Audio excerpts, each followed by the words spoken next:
Olá, seja bem-vindo ao programa Capítulo à Parte. Como eu sempre digo, aprendendo sempre a cada semana. E nós brasileiros, nós paulistas também, principalmente nós paulistas, precisamos conhecer bastante da nossa história para definir quem somos, o que somos, de onde viemos e o que aprendemos com a nossa história do passado. Hoje nós vamos conversar com o jornalista Luiz Otávio de Lima, que é autor do livro São Paulo em Chamas, 1932, São Paulo em Chamas, que conta sobre a Revolução de 32. Tudo bem com você, Luiz? Tudo bem, Roberto. Essa é uma história interessantíssima do Brasil, né? É muito, e pouco conhecida, na verdade. Mesmo em São Paulo, onde se estuda um pouco dela, ela é muito pouco conhecida nos seus detalhes, nas suas causas e até nas consequências que duraram anos aí. Você já deu uma introdução que já surge uma pergunta. Sim. Você disse que São Paulo é o único que estuda isso? Olha, praticamente é pouco conhecido 32? fora de São Paulo. Já em São Paulo, muitas pessoas me disseram que estudaram pouco e fora daqui tem pessoas que nunca ouviram falar, inclusive, da Revolução de 32. Inclusive, nós temos um feriado paulista referente à Revolução, Sim, né? Sim, tem o 9 de julho e eu fiz o lançamento no 23 de maio, que também é uma data marcante. Aí Nenhum estado do Brasil tem o feriado de 9 de julho? Não, só São Paulo. E ele é recente até, ele não é tão antigo assim, ele tem pouco mais de 20 anos. Foi criado há pouco mais de 20 anos. Então você veja como é interessante para o estado de São Paulo, para nós paulistas, essa Revolução de 32, porque foi uma reivindicação justíssima da parte dos paulistas nessa época, que não aceitava o autoritarismo de Getúlio Vargas e com as promessas não cumpridas da Revolução de 30, onde ele tomou poder, né? E nós queríamos uma Constituição nova, uma revolução que foi feita pelos paulistas e perdemos, infelizmente, né? Perdemos. Sim, e perdemos feio. Né? Uma derrota que também trouxe alguns benefícios para o próprio país, porque 2 anos depois foi promulgada a Constituição, foi feita uma Assembleia Constituinte e finalmente algumas conquistas foram obtidas com esse movimento, né? Não foi totalmente derrotado. Infelizmente, pouco tempo depois da Constituição de 34, que foi conseguida, ela havia sido prometida pelo Getúlio Vargas, mas nunca se convocava essa Assembleia Constituinte. O Congresso estava fechado antes de 32, entre 30 e 32, nós ficamos sem classe política. E no pós-32 houve uma retomada da democracia. Infelizmente, de 35 em diante, começou a haver um retrocesso que acabou na ditadura de 37. Getúlio novamente. Novamente ainda. De 1930 até 1932, nós ficamos sem Congresso. Sem Congresso, com censura à imprensa, com uma série de medidas, principalmente sobre São Paulo, porque o presidente eleito que não chegou a tomar posse, que era o Júlio Prestes, 2 semanas antes da posse, ele foi derrubado pela Revolução de 30, né? E em função disso, São Paulo sofreu uma série de medidas repressivas. Existia no começo, inclusive, da Revolução de 30, houve um certo apoio aqui de São Paulo à chegada do Getúlio Vargas, à mudança não de regime propriamente, mas da conjuntura política que já estava se esgotando com a República Velha, né? E havia uma série de movimentos aqui em São Paulo mesmo, pró-Revolução de 30. O próprio jornal Estado de São Paulo, na época, deu página inteira saudando a ascensão do Getúlio Vargas, com uma foto quase ocupando todo o espaço da primeira página. Enfim, mas gradualmente, com essas medidas que foram tomadas, houve um desencanto aí com esse novo movimento. Então, nós colocamos São Paulo como protagonista dessa revolução, porque São Paulo estava sendo prejudicado. Sim. O estado de São Paulo estava sendo o mais prejudicado, pela atuação do Getúlio Vargas. Sim. Nós estávamos sofrendo também com a pressão do café. Sim. Você comentou. A crise de 29, ela afetou bastante aqui a produção do café, que era o principal produto de exportação brasileiro. E o mercado internacional estava abarrotado de estoques de café naquele momento. Quando veio a crise de 29, pegou em cheio esse momento e as vendas caíram. Os países estrangeiros não compravam, pararam de comprar o café aqui e causaram um abalo muito grande na economia de São Paulo. Mas, além desses fatos econômicos, o próprio governo Getúlio Vargas reprimiu o Estado de São Paulo porque aqui foi mandado, para cá foi mandado um interventor, porque ele caçou todos os governadores que existiam até então e nomeou novos interventores. E para São Paulo, ao contrário do que aconteceu em outros estados, foi mandado um interventor de fora, não uma pessoa identificada com a política local. Veio um militar pernambucano, João Alberto, e tomou medidas muito duras aqui em São Paulo. Reprimiu qualquer manifestação, inclusive de trabalhadores, né, embora ele se dissesse um homem de esquerda, ele tinha participado, inclusive, da Coluna Prestes.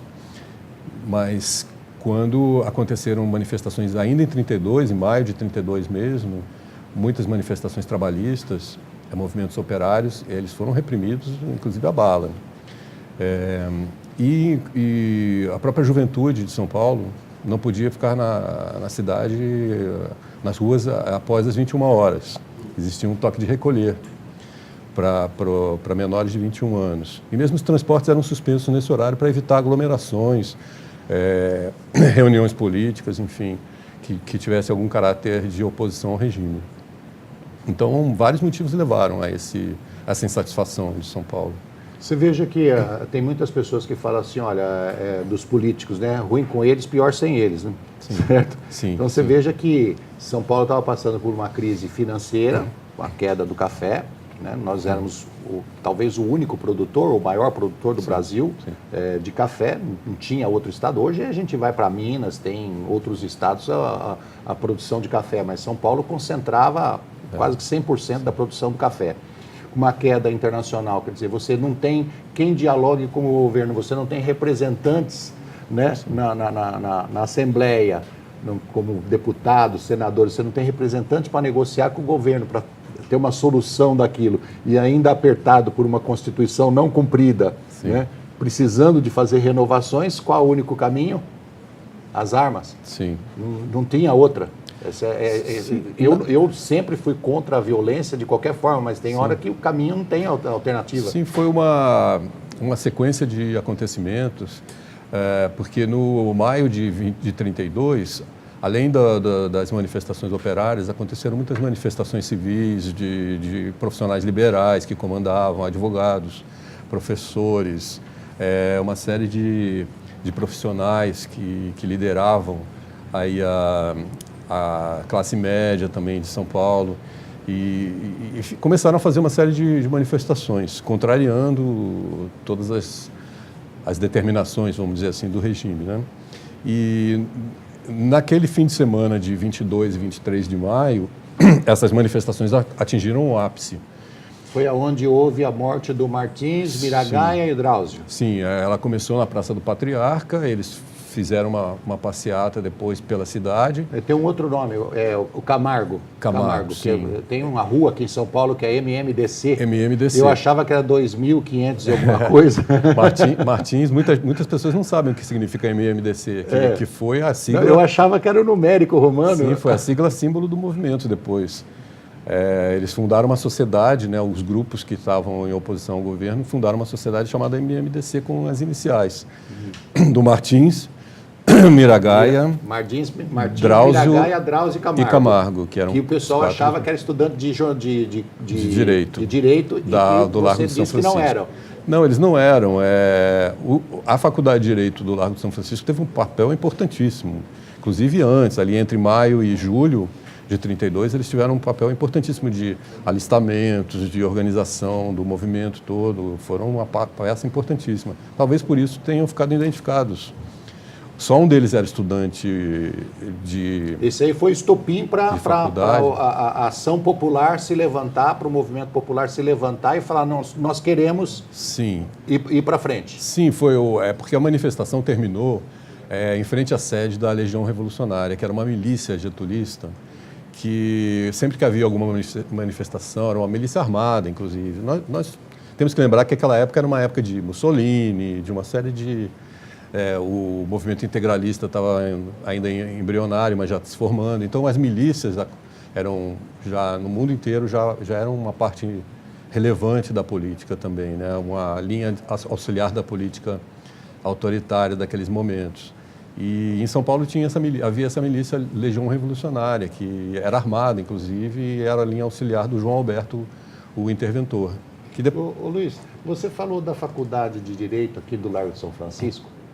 Essa faculdade ela tem uma história incrível, né? Porque todas as épocas de aperto que São Paulo passou, o Brasil passou, ela sempre teve uma atuação destacada, ela sempre teve em linha de frente, mesmo depois da Revolução de 64, que a gente estava comentando que não teve derramamento de sangue, foi uma revolução mais de mídia. Sim. Depois teve.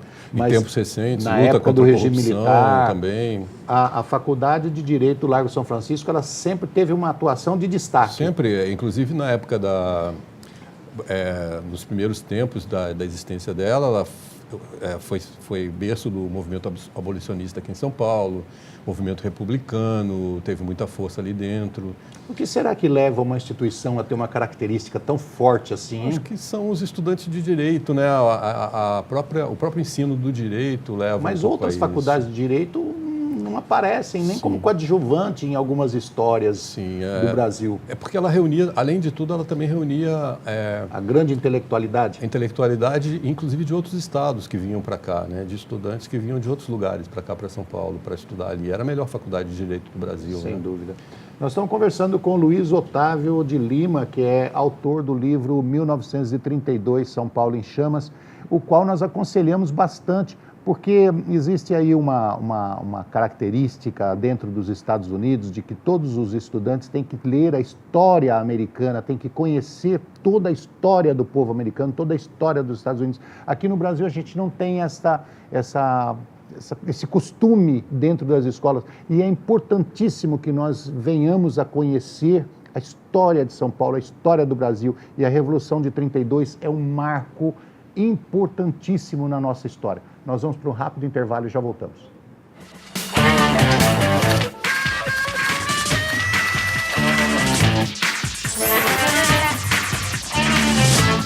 Estamos de volta com o programa Capítulo à Parte, hoje entrevistando o jornalista Luiz Otávio de Lima, que é autor do livro 1932, São Paulo em Chamas, que conta tudo sobre a Revolução de 1932, o antes, o meio e o depois, certo? Coisa que nós estamos falando no final do primeiro bloco. Importantíssimo as pessoas lerem esse livro, que está editado pela editora Planeta.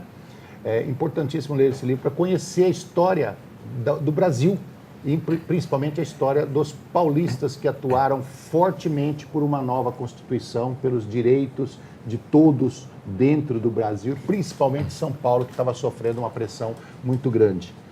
Luiz, nós temos um marco em São Paulo, além do 9 de julho, além do feriado de 9 de julho, que nenhum paulista sabe do que se trata, ele sabe que ele tem que folgar, tem que ir para a praia, tomar uma cerveja e fazer churrasco, mas ninguém sabe por que 9 de julho, certo? Nós precisamos fazer com que as pessoas entendam o que se trata, do que se trata isso. Além do 9 de julho, que a maior parte dos paulistas não conhece, nós temos também em São Paulo um memorial que todo mundo passa lá e não sabe do que se trata. Todo mundo já viu, mas não sabe do que se trata, que é o Obelisco do Ibirapuera. Sim, praticamente quase todo dia. Talvez as pessoas passem por ali. Todo dia passam ali. E não tem como não ver, né? Sim.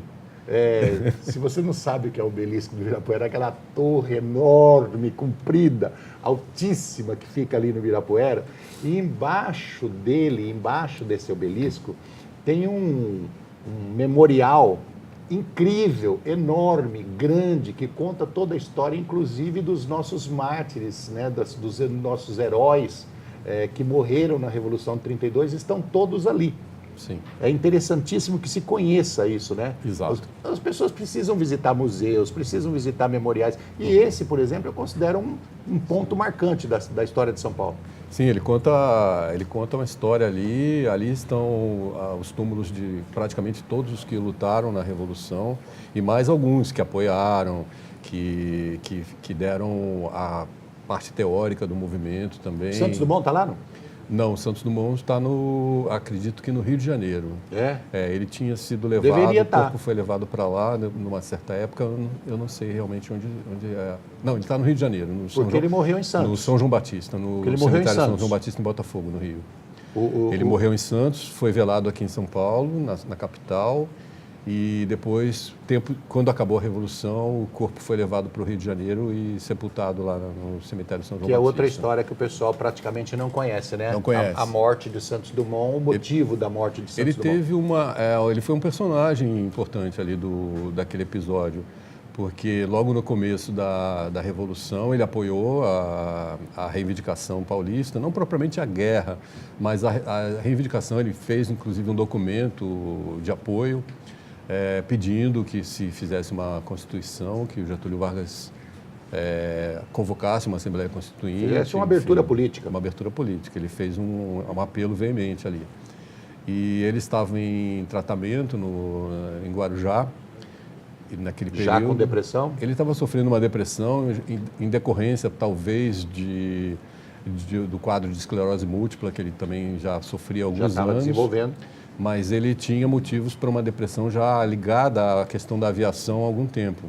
Primeiro com a Primeira Guerra Mundial, depois quando ele voltou ao Brasil de uma longa temporada na Europa, nos anos 20. Fizeram uma homenagem a ele quando ele estava chegando de navio, com vários amigos dele no avião, e o avião caiu no mar, na frente dele, e morreram todos. Ele, inclusive, participou dos resgates lá dos corpos. Sofreu vários traumas ali relacionados à aviação, então ele estava muito infeliz com o que tinha sido feito do invento dele.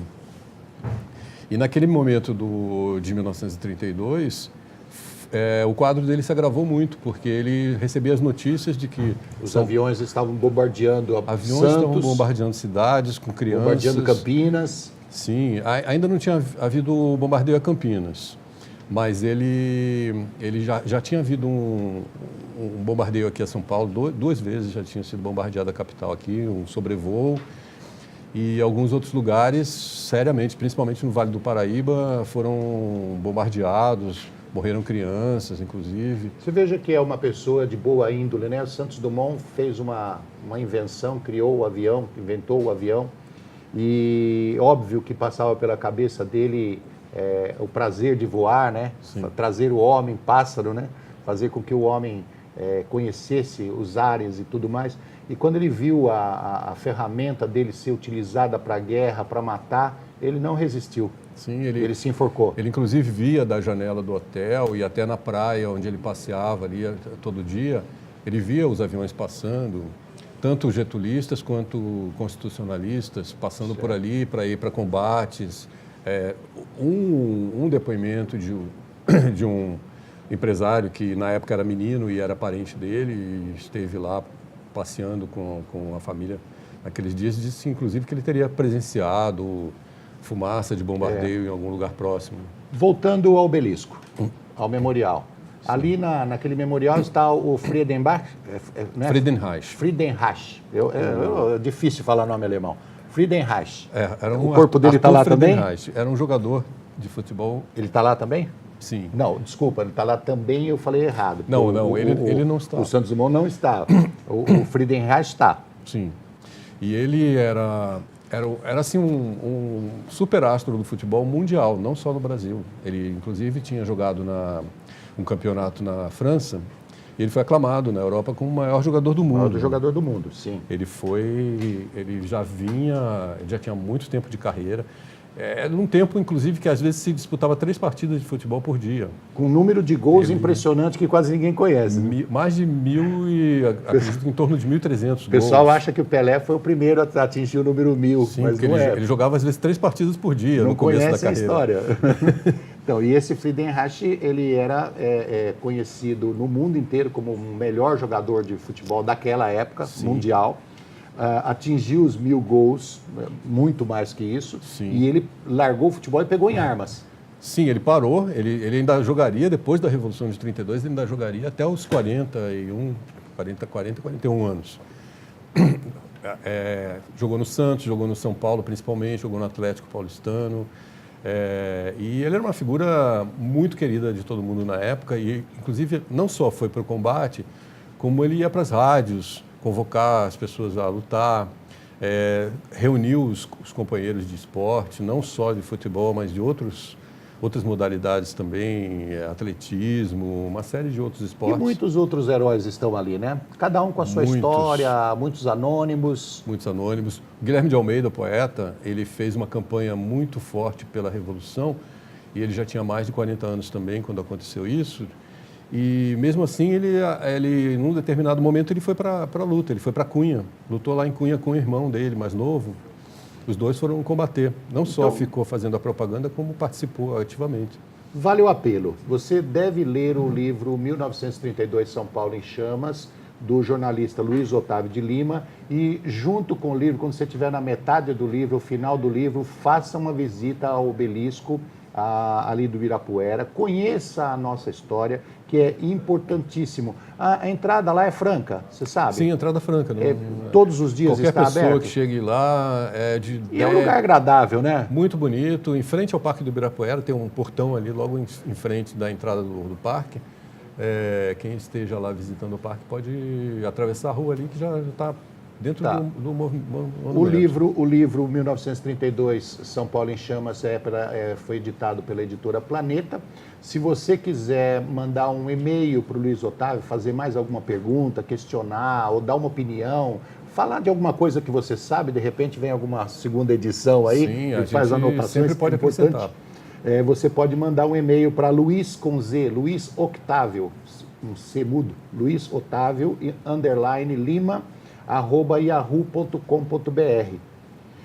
Luiz Otávio, aí eu digo para você, aquele início da nossa conversa, que a minha família é do Vale do Paraíba, minha família é de Queluz. Aqui é a última cidade de São Paulo, sentido Rio de Janeiro. Exatamente, nós ficávamos na divisa de onde a coisa pegou fogo, porque a capital do Brasil naquela época, muitas pessoas ainda não sabem, a capital do Brasil naquela época era o Rio de Janeiro, certo? E Getúlio Vargas ficava no Rio de Janeiro. Então, São Paulo partiu para lá, naquela direção. E teve do seu lado esquerdo aqui a Serra da Mantiqueira, onde os mineiros desceram e pegaram os paulistas ali meio que desprevenidos, porque eles não deram aviso de guerra. Sim, mas os paulistas bloquearam o túnel da Mantiqueira ali também. O foco foi ali. E houve uma resistência longa ali, muito Como tempo. eu nasci, eu cresci ali naquela região, meus pais eram dali, eu achava que a guerra tinha acontecido só ali no Vale do Paraíba. Sim. Depois eu fiquei sabendo que aconteceu em todos os lugares. Mas ali foi o lugar que mais pegou fogo, né? Olha, ali, eu acredito que ali, o sul de São Paulo, foi mais breve.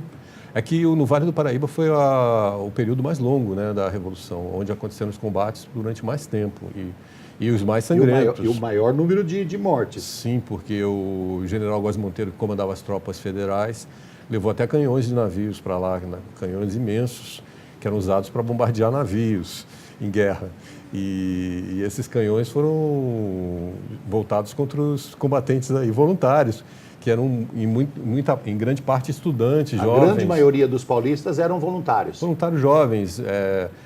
Foram, logo no dia 9, 10 e 11 de julho, foram reunidos quase 60 mil voluntários. Faz parte da história. Eu estava contando para você que ali em Queluz tem uma ponte em arco que emenda as duas metades da cidade. E do lado você vê os pilares da ponte antiga que os próprios paulistas dinamitaram para poder fugir para o lado da Serra do Mar, ali naquela região, para fugir dos cariocas e dos mineiros que estavam vindo. Quer dizer, carioca não, vinha aí o Brasil inteiro, né? O Nordeste inteiro estava descendo ali. Sim, houve uma campanha no rádio também. Só para a gente concluir, dos nordestinos. Valeu a pena?